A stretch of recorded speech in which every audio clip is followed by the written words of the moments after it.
Hi friends, I'm Amy and this is A-Star Reads, and it's already time for my next round of the game of Bookish Life. This is episode 3, and that's mostly because I was able to get The Outsiders by SE Hinton completed so quickly.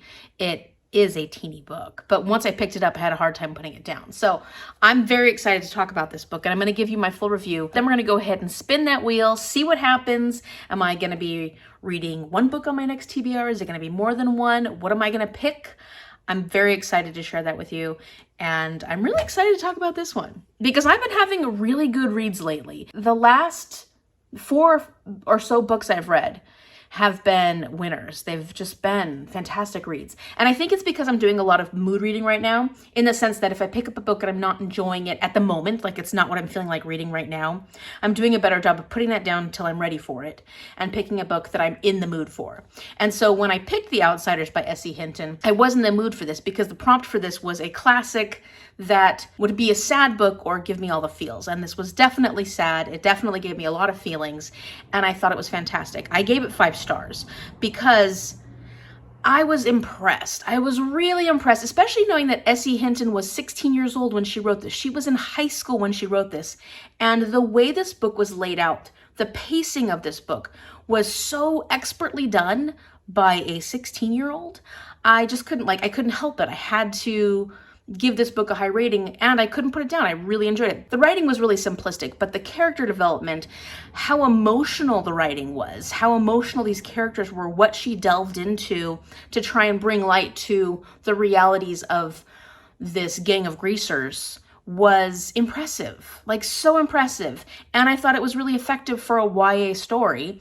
I also thought that it aged well. I mean, there were definitely moments in this, some moments that were fairly problematic, but not as much as you'd find from a book that was written in the 60s. And I really do think that this story about these kids who are struggling, who have struggled, who've gone through so much trauma at such a young age because they're not given the love and the care that they need in their daily life. And sometimes they are. They have to find it from each other. I think a lot of kids are looking for that unconditional love, that support system that is always there for you, that structure. The message overall was that these kids just needed people in their life who genuinely cared about them, showed them that they were important and that their lives mattered, and making whatever they could out of those lives mattered. I think there was a lot of relevance to the story, to how a lot of teenagers feel when they don't have the support that they need in a very important time of your life, when oftentimes you're making really terrible decisions because you're still young. You still don't have that fully developed prefrontal cortex, which gives you that caution that we need to make better choices. And you need that influence in your life, that adult influence in your life that tells you, no, you shouldn't do this, or here, let me help you, or you are supported and I love you. It was really a hard theme to read about, especially being a teacher and loving kids and wanting to see them do their best and seeing that not every situation is easy and that kids are going to struggle because they don't have the supports they need. And so considering that messaging, thinking about the emotional depth I felt this story conveyed, written by a 16-year-old, I was thoroughly impressed. I've read books by adults that are not nearly as good. So I highly recommend The Outsiders by S.E. Hinton for people who are looking to read more classics. And I think that this is an easy entry point for younger readers, for readers who are intimidated by classic novels because of the way it reads and how short it is. It's about this boy named Pony Boy, and his brother is Soda Pop. His oldest brother is Derry, so he doesn't have quite as exciting of a name.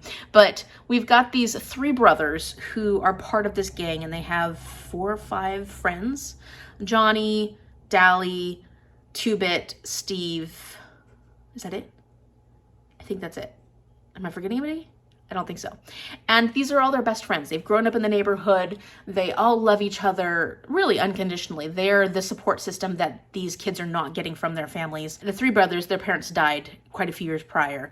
And then the other boys have really horrible living situations. Their parents are either incredibly abusive or they just are negligent. And so they've found comfort in each other.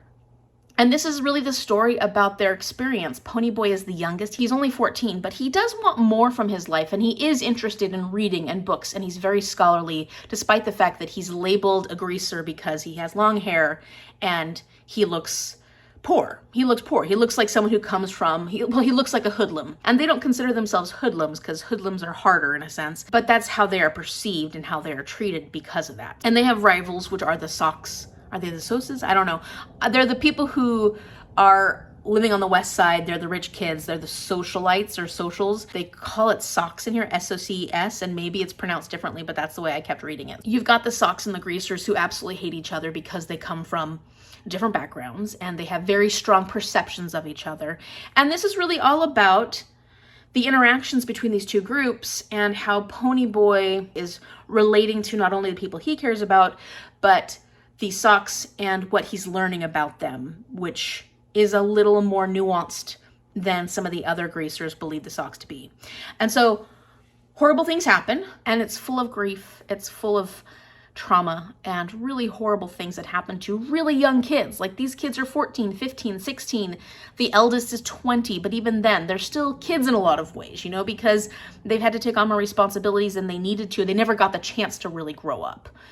Even if they have that responsibility, they still make poor choices based on the life they lead and the influences that they have around them. Thank you so much from Amy from Amy's Bookish Life for giving this to me as a gift, because I love it. I will read it again. I think if I ever end up teaching high school or something, this would be a great book to talk about with my students because it is impactful.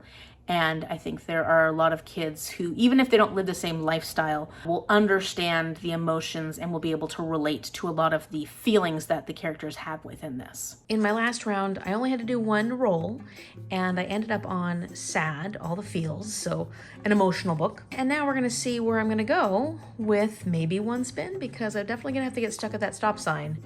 And I don't think that'll be a hard prompt to fulfill. So we'll see what happens. With my first and maybe only spin. 4, yeah, definitely getting stuck at that stop sign. 1, 2, 3.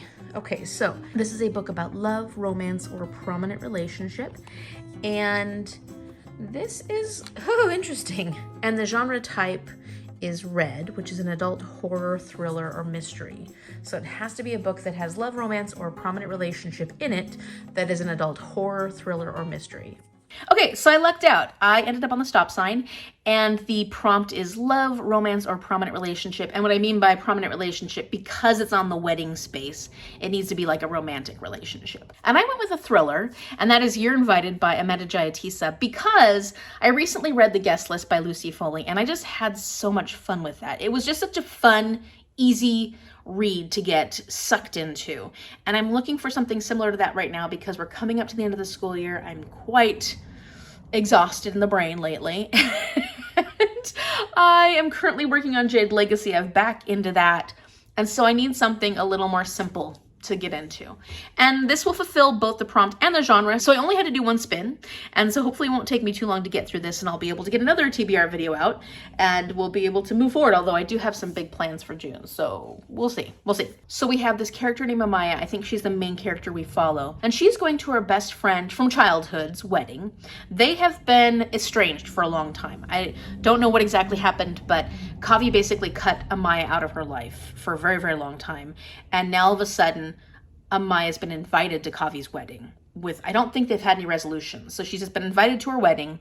When she gets to the wedding, she finds out that Kavi is marrying her ex-boyfriend, Amaya's ex-boyfriend. And she feels like, but this is horrifying. For one, your ex-best friend who you haven't talked to for many years is marrying your ex-boyfriend. And I don't know how that ended, that relationship, but still it's a horrible situation that she's finding herself in. And she feels very strongly that she has to end this wedding. And when Kavi goes missing, people believe that Amaya has done something about this situation in a very negative way. And so of course we don't know what has happened to Kavi, but people are blaming Amaya and saying that maybe she murdered Kavi or something like that. That's what I'm getting from the synopsis. Hopefully that doesn't give anything away, but that's what the actual synopsis says. I'm excited to read this and kind of compare it a little bit to The Guest List, since I just read that recently, and they're both about a wedding and about thrilling, horrifying things happening at weddings. Let me know in the comment section down below if you've read this, what you thought about it. It sounds like exactly what I want to read right now. So I only have that one book, but let's go see what happened when I spun the wheel for you. When you last played, you were here on Queer Challenge and you ended up getting a challenge prompt. So let's see if you're going to either get a 1 or land on the stop sign and be stuck like me. 9. Okay, so 9 is YA fantasy, And that is a book about love, romance, or a prominent relationship. So that means that one of the most important features of the book you're going to read, the YA fantasy that you choose, has to be a romance. Okay, so that was it. Just one spin. You're on the same spot I'm on. So pick a book that is a YA fantasy that has a prominent love, romance, or relationship as the center of the book or as a main feature of the book. Also, if you are still needing to work on all those prompts of the books that I gave to you from the episode 2, keep working on them. There's no pressure. You can keep working on those, work on this next new prompt as a viewer prompt.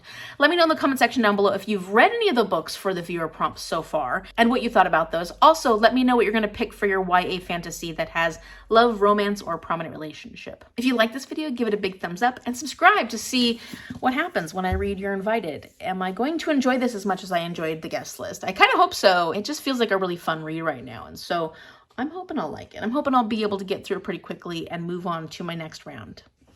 Thank you so much for watching, and I will see you later.